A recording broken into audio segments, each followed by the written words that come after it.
अस्सलाम वालेकुम students, Karachi board YouTube channel की जानिब से first year physics chapter number 3 हम स्टडी कर रहे थे। आज हम बहुत ज़्यादा इंपॉर्टेंट टॉपिक पढ़ेंगे, इंक्लाइंड प्लेन। इंक्लाइंड प्लेन की डेफिनेशन देख लेते हैं। A rigid surface making an angle theta with horizontal such that theta is greater than 0 degree and less than 90 degree. इसका मतलब क्या हुआ भाई? इसका मतलब हुआ कि भाई हमारे पास एक रिजिड सरफेस है इस तरह का। अब यहाँ पे जो है एंगल बनेगा, क्या बनेगा? 0 डिग्री बनेगा, और यहाँ पर जो है एंगल बनेगा वो 90 डिग्री से कम बनेगा।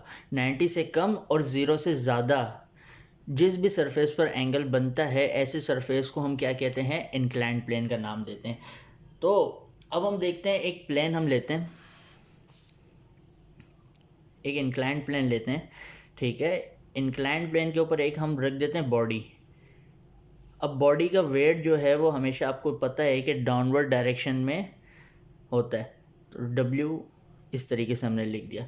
तो यहाँ पे लिखा हुआ है consider inclined plane making an angle theta with horizontal, let a block weight W be place on that inclined plane. यानी कि एक ब्लॉक है, उसका वेट जो है उसको डब्ल्यू से ज़ाहिर करेंगे, उसको हमने रख दिया इंक्लाइंड प्लेन पर as shown in above figure. जो ऊपर वाला फिगर है उसमें दिखाया गया आपको।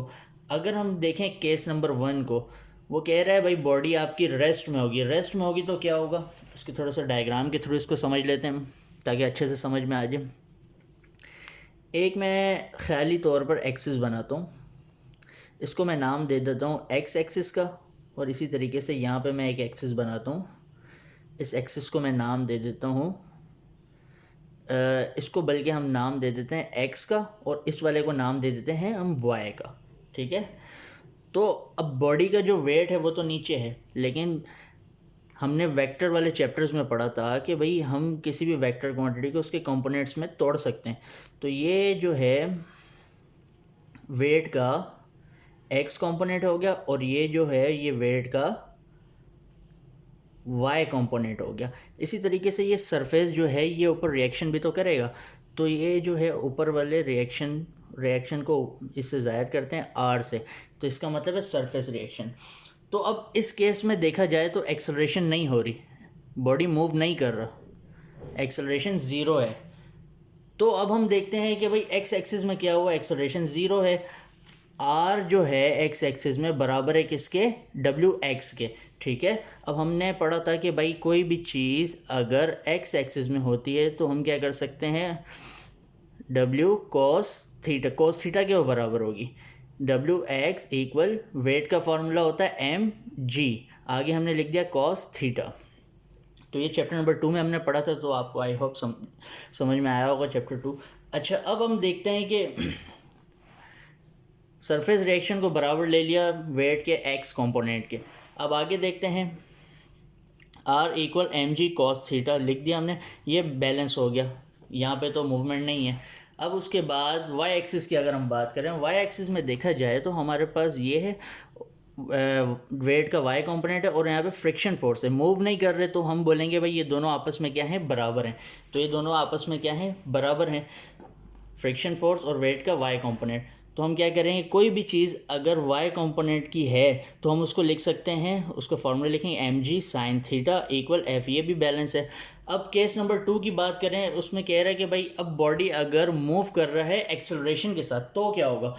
तो क्या होगा भाई, बॉडी ऊपर या नीचे तो मूव नहीं कर रहा, ठीक है, बॉडी तो मूव करेगा ऐसे, तो हम बोलेंगे भाई आर बराबर हो जाएगा डब्ल्यू एक्स के।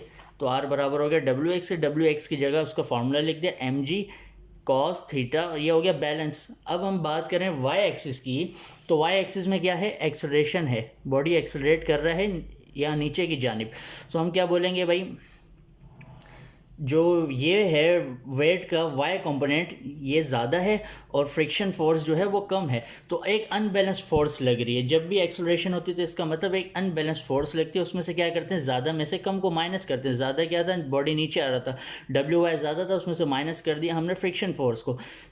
इसका फॉर्मूला लिख दिया एम ए, इसका फॉर्मूला क्या होता है? M G sine theta minus F. अब ए के साथ एम मल्टीप्लाई और एम उधर जाके डिवाइड हो जाएगा। अब एम देखा जाए तो दो वैल्यूज़ हैं, एक फोर्स की, एक फ्रिक्शन फोर्स की है, और एक है एम जी साइन थीटा की, दोनों के साथ अलग अलग आप लिख देंगे।